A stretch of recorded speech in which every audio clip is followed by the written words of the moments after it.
நான் தான் ஸ்ருதி. நீங்க பாத்துக்கிட்டு இருக்கிறது எம்டல். பெங்களூர்ல இருக்கிற லக்ஸரி ஹெல்த் கிளப்ல நாம இருக்கோம். இந்த ஜிம்ல இருக்கிறவங்க உடலை ஃபிட்டா வச்சுக்கிறது எப்படிங்கிற விஷயத்துல உங்களுக்கு ஹெல்ப் பண்ண போறாங்க. இந்த வீடியோல நமக்கு உதவ போறது மிஸ்டர் விஜய்.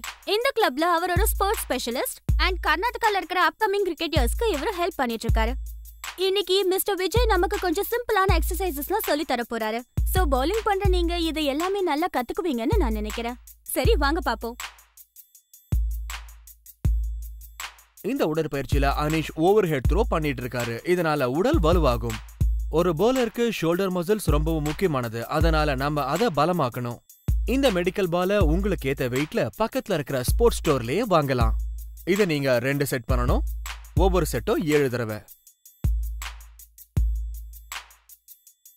இந்த உடற்பயிற்சியில அக்ஷய் ஜம்ப் ஸ்வாட் ஜம்ப் பண்ணிட்டு இருக்காரு ஒரு பிளாட்ஃபார்ம் மேல. இந்த உடற்பயிற்சியால நம்மளுடைய லோயர் பாடி நல்லா பலமாகும். இதனால குவாட்ராசெப்ஸ், தை மசில்ஸ், ஹாம்ஸ்ட்ரிங்ஸ், தையுடைய பின்புறம், லோயர் பேக், இறுதியா க்ளூட்ஸ் இதெல்லாம் நல்லா பலமாகும். இதெல்லாம் உங்களால எவ்வளவு முடியுமோ அவ்வளவு பண்ணலாம். இதுல அனிஷ் கோர் எக்ஸசைஸ் பண்ணிட்டு இருக்காரு. இதனால லோயர் ஆப்ஸ் நல்லா பலமாகும். இது 2 செட், 1 12 இல்ல 10. இதனால உங்க கைகள் அப்புறம் கால்கள் இணையும். உங்களுக்கு நல்ல பலமான கோர் இருந்தா கைகளும் கால்களும் நல்லா பலமாகும். தலையில இருந்து கால் வரைக்கும் உடற்பயிற்சி பண்ணாதான் ஒரு நல்ல கிரிக்கெட்டரா ஆக முடியும். அதிகமா உபயோகிக்க தசைகளை பவுலிங் பண்ணும்போது உபயோகிக்கிறதன் மூலமா ஒரு நல்ல பேலன்ஸ் கிடைக்கும். அடிகளும் படாம தவிர்க்க முடியும். நல்ல உடற்பயிற்சிகளை பண்ணுங்க. நாம கூடிய சீக்கிரம் பிச்சில சந்திக்கலாம்.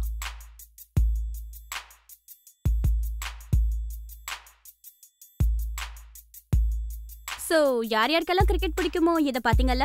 இந்த வீடியோல இருந்து நிறைய டிப்ஸை கத்துக்கிட்டு இருப்பீங்கன்னு நினைக்கிறேன். இதே மாதிரி நிறைய டிப்ஸ் வேணும்னா www.mdil.com விசிட் பண்ணுங்க. நான் தான் எம்டில்ல இருந்து உங்க ஸ்ருதி. இப்போ நான் கிளம்புறேன். தேங்க்யூ.